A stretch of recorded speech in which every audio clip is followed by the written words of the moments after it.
A morte existe? Aparentemente, né, do ponto de vista apenas físico, sim. Né, considerando a definição do intelecto, sim.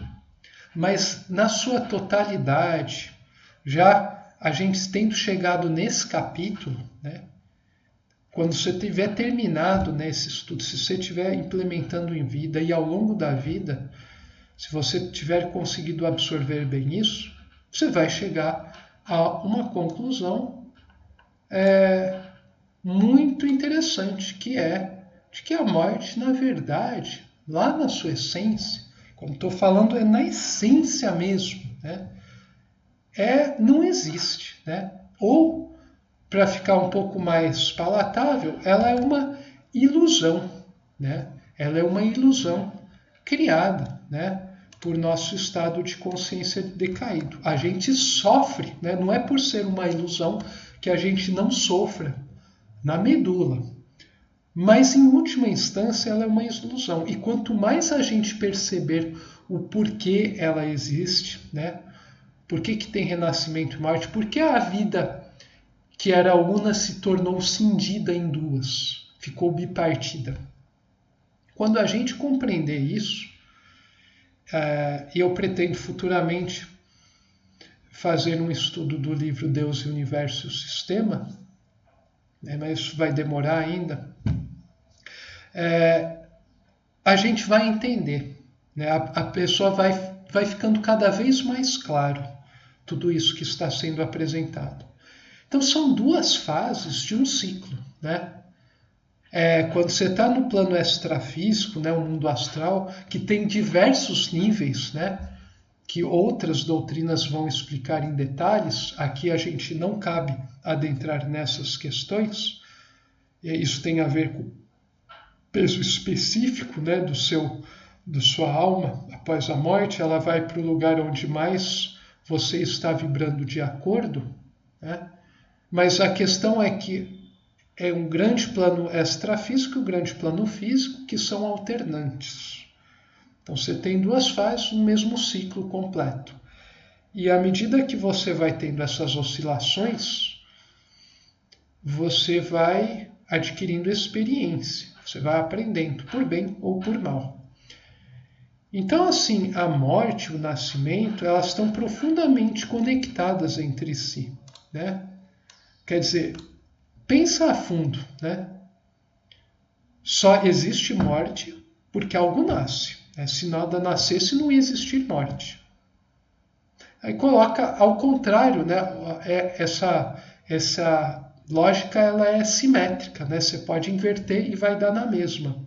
Quer dizer, só tem nascimento porque existe a morte. Senão não teria sentido falar em nascimento. Pense bem, né? E daí pega essa então lógica, né, simétrica, né, vista pelos dois lados, se você desenvolver dá na mesma. Agora começa a pensar o seguinte: então para nascer tem que morrer, e para morrer tem que renascer, senão não tem sentido. Daí você pensa, então, se eu quiser imortalizar alguma coisa em termos materiais, eu estaria querendo, de certa maneira, frear o nascimento. Queria evitar que haja mais nascimento, porque se a gente conseguisse, isso não vai existir, né? Porque isso é impossível. Mas se todo ser humano pudesse se tornar imortal, a gente continuaria se reproduzindo, uma hora o planeta ia inchar, né? Bom, vocês já sabem. O que já está acontecendo, né? Por vários motivos, que envolve também questão energética, outras coisas, né? Que não vem, não é o caso aqui. Mas você percebe que não faz sentido, né? Que morrer é algo natural, é bom, é necessário, por mais doloroso que seja, faz parte do processo da vida em si, né? E assim como o nascimento. Só que a gente só aprendeu a ver a verdadeira vida como a vida no plano físico, porque a gente nem sequer admite que existe um extrafísico, no qual a gente passa um tempo e depois volta, né? Então daí a gente se horroriza, né? Porque a gente está indo para o nada, né? Que não existe por definição, e e a gente só aprende a ver como real uma metade da realidade. Quer dizer, a nossa realidade é só uma face de uma moeda, sendo que é a moeda completa que a gente deve estudar e ver como é que funciona essa dinâmica. Mas fica difícil entender como é essa dinâmica se a gente só admite uma parte como real, tenta às vezes fazer umas abstrações mentais de como seria o outro lado, mas achando que o nosso lado é o real mesmo. Quer dizer, a gente sempre retalha a coisa em duas partes e fala a outra parte não existe. Só vamos ver essa parte. E daí a gente é engraçado como cientista, né, filósofo, e muita gente não fica se choramingando, né, porque não consegue chegar à solução das coisas na vida. Não é à toa. A pessoa sempre desconsidera a realidade na sua integridade. Como é que você vai chegar a uma solução se você só está vendo sempre uma das metades, né, da questão? Não dá para solucionar nada, né? Assim, que nem tentar, vou estudar um ser humano, vou cortar ele em metade, vou só estudar essa metade do ser humano, tentar entender o que ele é. Não tem sentido, né? Assim, mesmo que você tire só um pedacinho, você já perde a coisa, né? Então, é engraçado como isso é algo tão simples para uma pessoa que já percebe, mas os outros, né? Precisa ficar de provas inúmeras para se convencer de que deve ser feito dessa maneira que eu estou repassando, né? Isso remete a gente lá ao capítulo 3, né? As provas. Lembra? O capítulo 3 que vocês viram há meses. Pois é, né? Ele continua permeando tudo aqui, né? Todos os capítulos se interpenetram, né?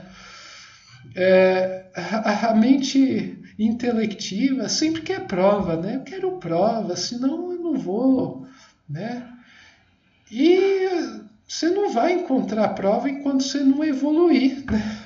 A prova vai vir com a sua evolução. Então, e com perdão da palavra, né? Para quem tem essa mentalidade, mexe a bunda e se melhora, adquire, né? Ressignifica a sua vida, dá valor a quem tem mais valor e deixa de seguir um monte de pessoa que não lhe traz nada, né? Você só vai porque é um ego seguindo o outro, né? Daí vai vir as provas, as tais provas que tu quer, vai vir disso, né? Não sou eu, não é ninguém, não é Deus que vai apresentar a prova, né? Essa é uma coisa também engraçada, né? Eu aprendi. Não adianta explicar para a pessoa está sofrendo, aí você explica, não adianta. A pessoa tem que passar por, às vezes, um processo tão... Tem que se desiludir tanto, passar por tanta dor para perceber que, olha, realmente essas coisas que a gente vinha insistindo é tudo besteira. Eu tarei nisso, eu viciei, eu achei que a solução era isso.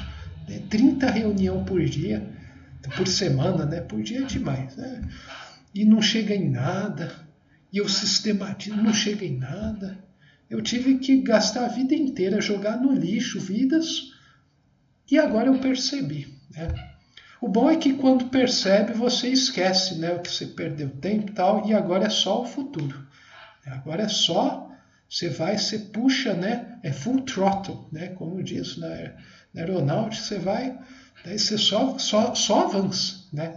Quando você chega passa um certo limiar de nível de consciência, daí para frente é só progressão. Então é irreversível, né? É o point of no return, o ponto no qual você não tem mais volta, né? E isso é uma coisa muito interessante. Bom, voltando aqui, né? Lembrando que tudo isso que eu estou falando, né, não é devaneios, mas tem tudo a ver com o conteúdo do capítulo, para quem souber absorver. Então, olha só, essas duas fases é o quê? É o nascimento e a morte. E a vida é o ciclo, né? O ciclo é fechado em si, é uma coisa íntegra, né? A vida O contrário da morte, né, o avesso da morte, não é a vida exatamente, é o nascimento. Porque a morte é um evento do qual você passa do plano físico para o extrafísico, né? Para o astral, sei lá, o espiritual, tem gente que usa vários nomes, né? Agora, a vida, né, a morte é o evento, o nascimento também é um evento, quando você volta de novo, né, você passa do astral para o físico, né, que é tido como real para muitos. Mas a vida ela está presente nos dois. Só que para a pessoa que é mais consciente, a vida está mais presente no extrafísico do que no físico. Que lá ela é mais livre. E ela, quando ela passa para o outro lado, ela vai para um lugar muito melhor, né? Então isso também é questão do grau evolutivo, né? Tanto do que você vai experienciar depois da morte, né? Quanto o que você vai experienciar aqui em vida orgânica, né? Então, ser mais consciente compensa tanto nesse lado quanto do outro lado, sendo que do outro lado é muito bom, né? É muito bom. A morte vira até uma alegria, né? Tem um livro do Leon Denis, que foi um dos maiores espíritas de todo o tempo, um livro fantástico, que se chama Depois da Morte. Eu vou deixar o link, né? Tem uma página especial onde você pode baixar gratuitamente livros, né? Eu vou deixar o link para esse livro, Depois da Morte, do Leon Denis. O Leon Denis é fantástico, é muito bom. Que mostra, na verdade, né, qual o verdadeiro peso que a gente deve dar para as mesquinharias que a gente lida todo dia aqui, né? A gente cuida delas até um certo ponto, né? Mas a gente dá um peso exagerado para elas. Aquele livro vai revelando qual é o peso que a gente deve dar para as coisas, né? Se a gente deve ter aquele horror tão grande da morte, né? Ou aquela alegria tão exagerada de nascimento, né? Quando alguém nasce. Será que isso é bom? Né? Que isso é uma coisa bonita, positiva, de fato? Faz você repensar várias coisas. Vou deixar aqui na descrição. Caso eu não coloque, né, eu já não estou pondo faz tempo coisa na descrição, então eu acho, para quem estiver acompanhando, né, eu sei que são pouquíssimos atualmente, pode dar um lembrete, né, uma hora eu vou ler, daí eu vou no vídeo e eu vou colocar as coisas referentes, né, que eu falei. Podem me cobrar. Posso demorar um pouco, mas eu coloco.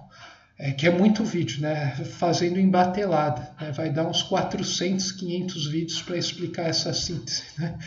Então é algo, não estou tendo tempo aqui de fazer aqueles textinhos bonitos que vocês viram no começo, né? Nem vou ter, né? Vou me contentar em pôr as referências, acho. Bom, eu vou colocar aqui daí nas referências esse livro do Leon Denis. Nas próximas apresentações, a gente vai continuar falando desse ciclo de vida e morte, que eu acho que é de interesse para toda pessoa nesse planeta, né? Inclusive para quem é jovem, né? Ou adulto que pensa, eu estou longe disso acontecer, então agora não é uma preocupação.